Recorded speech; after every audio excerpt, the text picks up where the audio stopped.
阳光洒落，照映着门口显眼的葫芦艺术品。廊檐下一整排葫芦吊挂，与灵山云雾交融。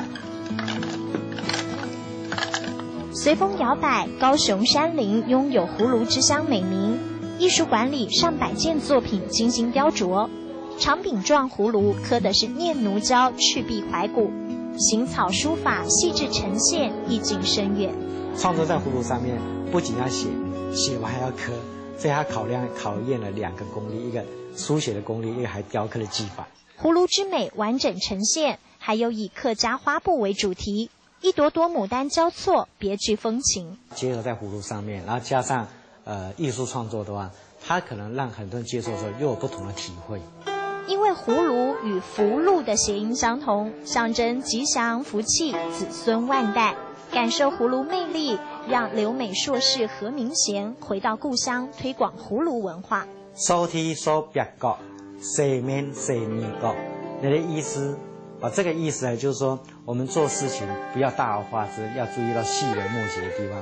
客家谚语的彩绘葫芦充满浓浓情怀，一笔一画素描图腾，经过晒干的葫芦像是美丽发现，准备赋予新生命。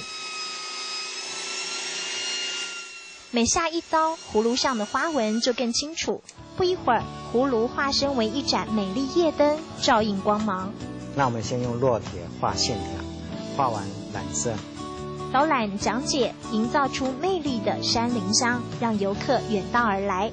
山林乡除了特产葫芦，往前走的木子村白水泉瀑布也是著名景点。冲刷而下的瀑布激起大片水花，山壁上方凿出的口让溪水有了泄流的河道。这条水流落是白，所以我这名称叫白水泉瀑布。这条溪本地不是住的。